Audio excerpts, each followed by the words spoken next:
Que me fue elevada hoy. La idea en estos minutos es conversar sobre el recurso extraordinario de revisión en materia disciplinaria que creó la Ley 2094. Lo primero que debemos señalar es que se han suscitado una serie de dudas en el ámbito académico sobre la procedencia de este recurso, las razones por las cuales el legislador insertó este recurso extraordinario de revisión en relación con las sanciones que estableciera la Procuraduría General de la Nación, y la idea en esta charla es poder de una u otra forma revisar esos puntos que han generado controversia a partir de la expedición de la Ley 2094. En ese orden, si me permiten ustedes, lo primero que tenemos que decir es que la Ley 2094 se dictó en el marco del cumplimiento de la sentencia de la Corte Interamericana de Justicia en el caso Petro Rego, que señaló que los entes de carácter administrativo no tenían competencia para imponer sanciones de carácter de destitución o de suspensión frente a las personas que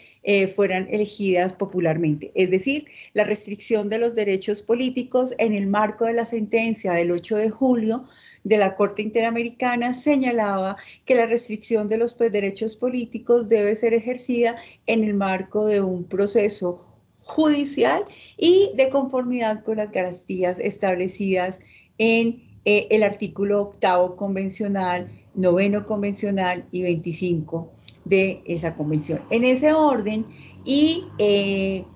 una vez interpretada la sentencia sobre el particular, no entraremos en discusión. El legislador en la Ley 2094, además de reconocerle funciones jurisdiccionales a la Procuraduría en el marco o con fundamento en la competencia del artículo 116 constitucional, al otorgarle competencias jurisdiccionales a la Procuraduría, intentó cumplir la exigencia de la sentencia de la Corte Interamericana en que señalaba que cualquier restricción a los derechos de carácter político tendrían que ser en el marco de un proceso de carácter jurisdiccional. En ese orden, el legislador entendió que con fundamento en el artículo 116, inciso 3 de la Constitución, al otorgar función jurisdiccional específicamente a la competencia que tiene la Procuraduría General en el ámbito disciplinario, podría llenar la exigencia o el requisito que establece la Corte Interamericana de que cualquier restricción a ese derecho político sea en el marco de una actuación jurisdiccional. Y como consecuencia de esa asignación de carácter jurisdiccional a la Procuraduría General de la Nación, la primera pregunta que surgió es si, siendo de carácter jurisdiccional la decisión que iba a adoptar o que va a adoptar la Procuraduría General de la Nación, si habría algún recurso ante la jurisdicción, en este caso la jurisdicción contenciosa administrativa, similar, igual a la que se venía estableciendo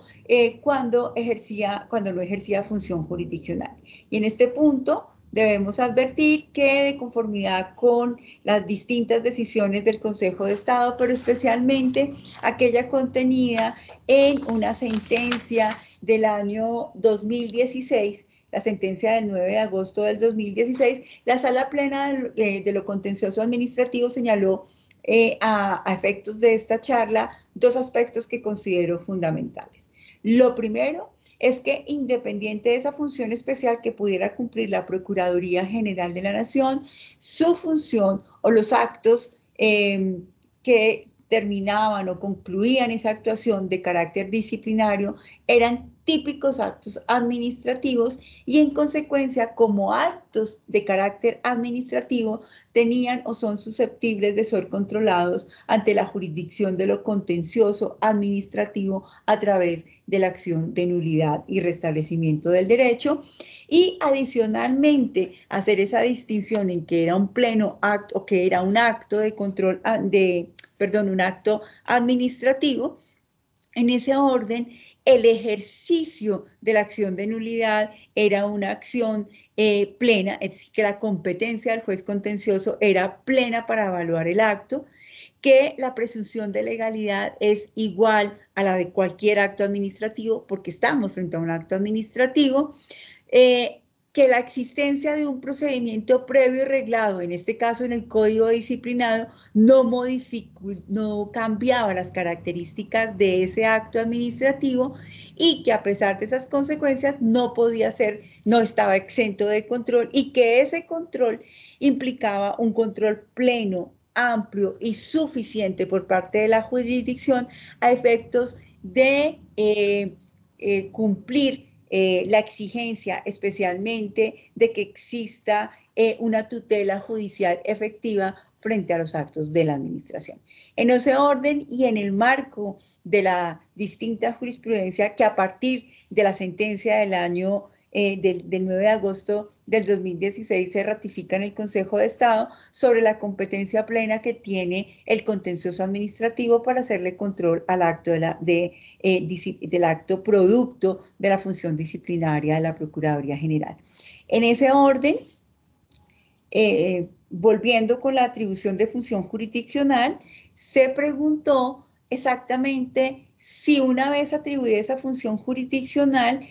tendría alguna razón de ser otorgarle control al acto producto de esa función jurisdiccional que emitiera la Procuraduría General. Y la respuesta desde el principio en la exposición de motivos de la Ley 2094 era que ese acto, si bien dejaba de ser un acto de carácter administrativo a partir del reconocimiento de función jurisdiccional, debería tener una forma de control ante la jurisdicción contenciosa administrativa, un control que en nada iba a reñir con la atribución de función jurisdiccional. Y a la pregunta de si ese control sería la acción de nulidad y restablecimiento de derecho, se contestó que no podía ser la acción de nulidad y restablecimiento de derecho en cuanto ya no estábamos en presencia de un acto administrativo. Y por ello era necesario pensar en otra clase de control. Y para ello se señaló expresamente a partir de decisiones que se produjeron al momento o paralelamente a la discusión del proyecto de ley, que ese control no podría ser el control automático de legalidad que se había acordado, que se había aprobado para las sanciones de carácter fiscal y que estaban en la reforma al Código Contencioso. Y que no podría ser ese control automático de legalidad precisamente por los reparos que inicialmente se hicieron en salas unitarias y que recientemente adoptó la Sala Contenciosa Administrativa al señalar que el control automático de legalidad no permitía una adecuada defensa por parte de quien fuera sancionado. Bajo el marco de esos pronunciamientos, que vuelvo a repetir, no eran posturas aisladas de salas unitarias en el Consejo de Estado, el legislador en las discusiones de la 2094 señaló que era necesario establecer sí un control, que vuelvo a señalar, no riñe con la asignación de función jurisdiccional, pero que fuera un control que cumpliera con los estándares de una tutela judicial efectiva para efectos de poder dar la posibilidad a los disciplinados de que un juez distinto a aquel que había adoptado la decisión, o por lo menos de un funcionario con atribución jurisdiccional, pudiera hacer revisión de la decisión de carácter sancionatorio. Y aquí un punto que es muy importante. En el marco de la sentencia de la Corte Interamericana se señaló que había un incumplimiento del estándar internacional en cuanto, y referido a los derechos políticos, en cuanto se daba, a pesar de existir el medio de control, como en su momento existió para el caso Petro, un recurso frente a la decisión sancionatoria, que no existía una forma de lograr que esa sanción no se pudiera hacer efectiva mientras no se decidía la legalidad o no de la decisión adoptada. Y teniendo en cuenta que la Corte Interamericana había hecho énfasis en el hecho de que de las decisiones, especialmente contra servidores de elección popular, pudieran ejecutarse, como fue en el caso de Petro Urrego, que la sanción de la Procuraduría se ejecutó y solamente después de la medida cautelar se suspendieron los efectos de la misma, el legislador estableció o buscó una forma de crear un mecanismo que se adecuara, uno, a que efectivamente tuviéramos o nos ajustáramos a los estándares de la Convención Americana, especialmente a lo que sea la tutela judicial efectiva, uno. Dos, buscar que en el marco de ese recurso efectivo frente a la jurisdicción pudiese, en lo que hace a los servidores de elección popular, no ejecutarse la sanción mientras tanto o mientras no existía una decisión por parte de la jurisdicción. Y tres, establecer que ese recurso, pese a la asignación de función jurisdiccional, no fuera extraño en nuestro ordenamiento jurídico. Y en esto quiero hacer un paréntesis. Cuando la Corte Constitucional examinó las leyes estatutarias de la Administración de Justicia que reconocían o que establecían los requisitos para que particulares pudieran ejercer la función jurisdiccional, expresamente señaló que la existencia de recursos contra las decisiones de esas autoridades que no están insertas en la rama judicial pudieran ser susceptibles de control frente o por la jurisdicción, en nada desconocían ese carácter jurisdiccional y que por el contrario se deberían entender como una forma de entender o de reforzar las garantías frente a quienes acudían a la administración. Me explico. La Corte Constitucional señaló que no es extraño en nuestro ordenamiento jurídico que un acto que es producto o como consecuencia de una función jurisdiccional pudiera ser objeto de control por la misma jurisdicción, sin que eso riñera con el ejercicio mismo de la función jurisdiccional. Y señaló entonces que la creación de un recurso o de una acción por parte del legislador debería entenderse o traducirse como un reforzamiento de garantía en el acceso a la administración de justicia y que por lo tanto no era extraño ni inconstitucional que se estableciera un recurso de esa naturaleza. Con fundamento en esos pronunciamientos de la Corte Constitucional, con base en la misma decisión de la Corte Interamericana, el legislador estableció en la Ley 2094 o insertó un recurso extraordinario de revisión frente a la acción, a la decisión sancionatoria producto de la función jurisdiccional de la Procuraduría General de la Nación.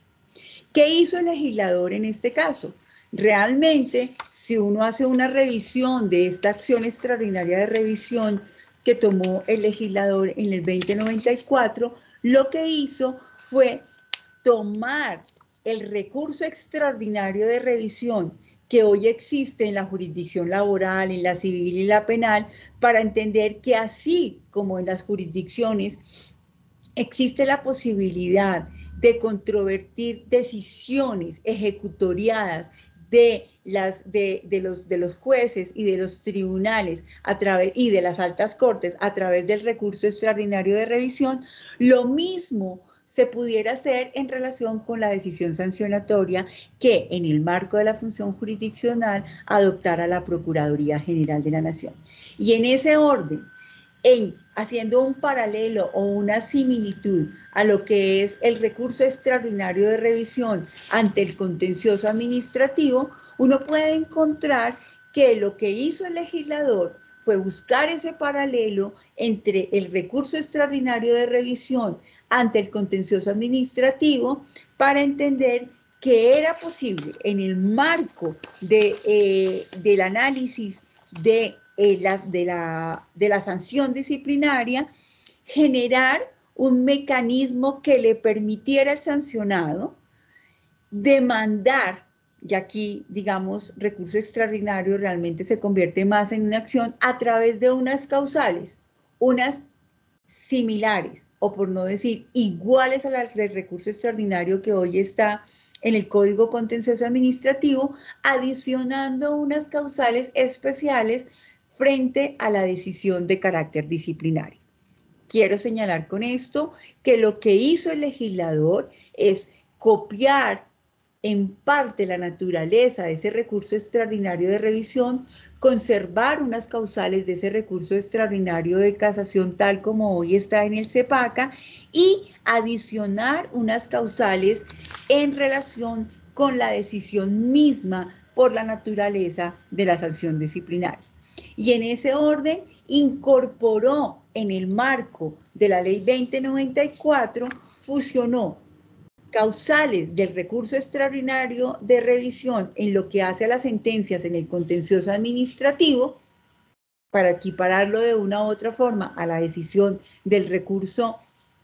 extraordinario que allí existe, para introducir adicionalmente unas causales que responden más a la naturaleza del acto sancionatorio. En ese orden, si por ejemplo hacemos un análisis del artículo 56 que estableció las causales para interponer este recurso, vamos a ver cómo en los numerales del 1 al quinto hay causales que son específicas a la naturaleza de la sanción disciplinaria. Por ejemplo, violación de la ley sustancial, incongruencia dentro del pliego de cargos y el fallo, nulidad originada en el recurso del proceso disciplinario, o que exista un error en la dosificación de la sanción disciplinaria. Y la última, cuando varíe el precedente de la Corte Constitucional o del Consejo de Estado que modifique favorablemente el criterio o el fundamento de la decisión recurrida. Este recurso extraordinario, vuelvo a señalar, es una fusión entre ese recurso que existe hoy en el CEPACO contra las decisiones de carácter que se dictan en el marco de la jurisdicción contenciosa, adaptadas a la naturaleza de la sanción disciplinaria para permitirle, y especialmente en lo que hace a las 5 primeras causales y la causal novena, que el disciplinado tenga la posibilidad, en el marco de la tutela judicial efectiva, poder demandar ante la jurisdicción una revisión de la decisión que adopta la Procuraduría General, obviamente basado en causales claras y específicas y aduciendo la prueba correspondiente. ¿Cuál es la diferencia de esto con el control automático de legalidad? Que le corresponde al sancionado, a partir de las causales establecidas en la Ley 2094, establecer cuáles son los errores, los defectos que cometió el funcionario al generar la sanción disciplinaria, para de esa forma darle los elementos de juicio al juez a efectos de poder determinar si esas causales se concretaron o no. ¿Cuál es la diferencia? En principio, con ese recurso extraordinario de revisión que está señalado hoy en el CEPACA, el aumento o unas causales específicas, especiales, en razón de la naturaleza del acto sancionatorio. Y adicionalmente, el hecho que se le da a la jurisdicción de lo contencioso administrativo un término de 6 meses para que produzca su decisión. En el marco de este proceso, lo que buscó el legislador fue dar respuesta, no cometer los mismos errores al generar el control automático de legalidad, permitir una clara defensa del disciplinado con esas causales específicas y adicionalmente, y en lo que hace a los servidores de elección popular, permitir o impedir, mejor dicho, que la sanción disciplinaria se impusiera mientras no exista un pronunciamiento por parte de la jurisdicción de lo contencioso administrativo. En ese orden, ¿qué es lo que tenemos? Un recurso extraordinario de revisión especial adaptado por la naturaleza misma o por el contenido mismo de lo que sería la sanción disciplinaria, aumentado en esas causales que hoy están establecidas en el CEPACA, frente a la naturaleza misma de lo que es esa sanción disciplinaria, el término que se tiene para la interposición de este recurso extraordinario, 30 días desde el momento en que cobra ejecutoria la sanción disciplinaria, y obviamente estas decisiones, de acuerdo por su naturaleza, siempre van a ser de conocimiento de las salas especiales de revisión de la sala del Consejo de Estado, que conocerán en única instancia, aquí no por la misma naturaleza del recurso, aquí no se trata de decisiones que deban o procesos que deban contemplar la segunda instancia para que se haga una revisión de la decisión. ¿Cuál es la diferencia entre uno y otro? Que en materia de este recurso extraordinario y solo en lo que hace a los servidores de elección popular, se suspende la ejecución de la sanción mientras no exista un pronunciamiento de la jurisdicción contenciosa administrativa, bien porque rechace el recurso o bien porque se pronuncie de pronto frente a la pretensión que tenga el disciplinado al momento de interponerlo ante el contencioso administrativo. Y es bueno precisar que cuando no sean servidores de elección popular, es la interposición de este recurso extraordinario de revisión no impide la ejecución de la sanción. En este orden, espero de una u otra forma no haber generado más dudas, sino haber llenado esos vacíos, por lo menos en lo que hace la razón que tuvo el legislador para establecer este recurso. Y ya para concluir, entonces podemos decir lo siguiente. Uno, frente a la pregunta de si no es extraño que ya un acto que se reputa jurisdiccional sea susceptible de un control ante la misma jurisdicción, debemos decir que al igual que las sentencias que tienen el recurso extraordinario de revisión, este acto será susceptible de ser controlado por la jurisdicción. Dos, que es una forma de generar un estándar mayor de garantía frente a otras o demás garantías que estableció la ley 2094 y que por el contrario, este recurso extraordinario de revisión lo que hace es reforzar esa garantía y cumplir los mandatos del artículo 25 de la Convención Americana de Derechos Humanos. Espero de esta forma haber cumplido el objetivo de esta charla y de una u otra forma, en el momento de existir dudas y demás, que los coordinadores y los capacitadores me puedan hacer llegar esas preguntas. Muchísimas gracias y buenas noches.